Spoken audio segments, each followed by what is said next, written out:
Bonjour tout le monde. Dans cette vidéo, nous allons parler d'une notion très importante qui est la portée d'une variable.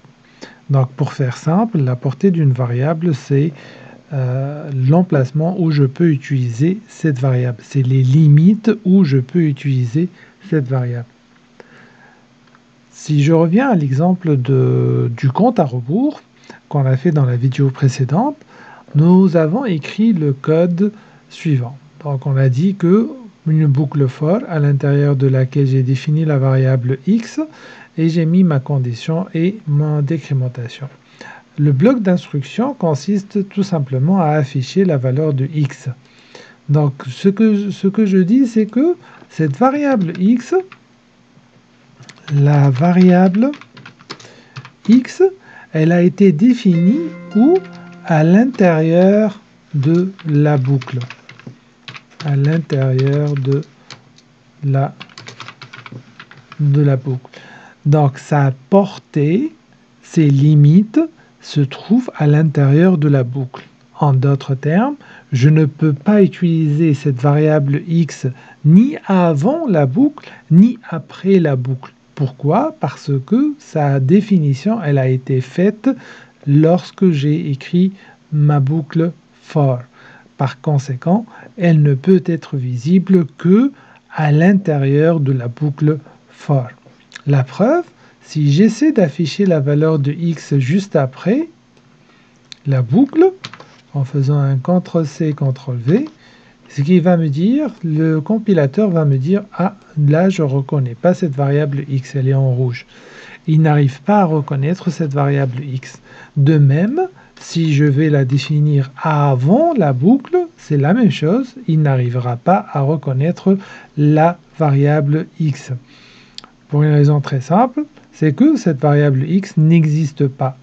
Elle n'existe qu'à l'intérieur de la boucle.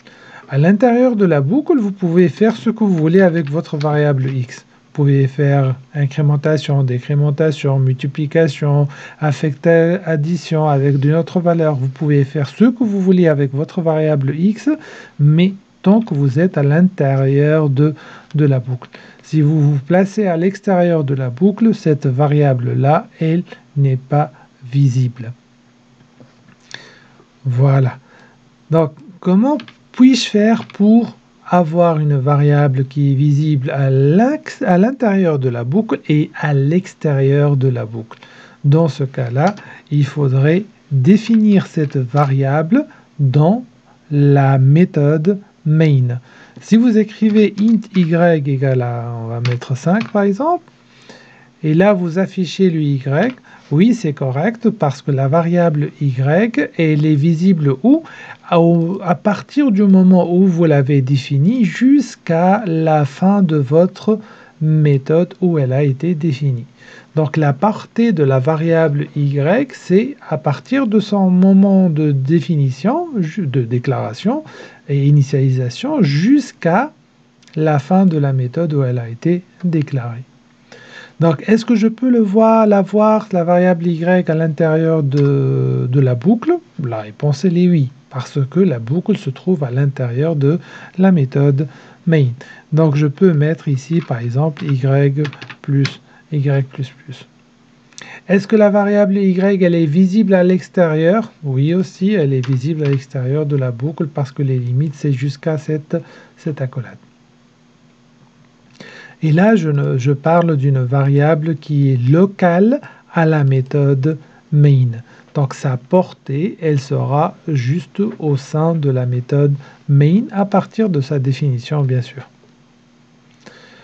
Donc voilà, j'espère que cette vidéo, elle a clarifié la portée des variables, que ce soit à l'intérieur de la boucle ou bien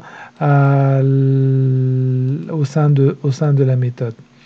On verra plus tard, lorsqu'on va voir les classes et les objets, qu'il y aura d'autres types de variables qui vont se placer à l'intérieur de la classe. Et ces variables-là vont s'appeler plus tard des attributs qui auront des propriétés plus que les variables locales définies dans les méthodes. Merci pour votre attention et on se voit dans une vidéo prochaine.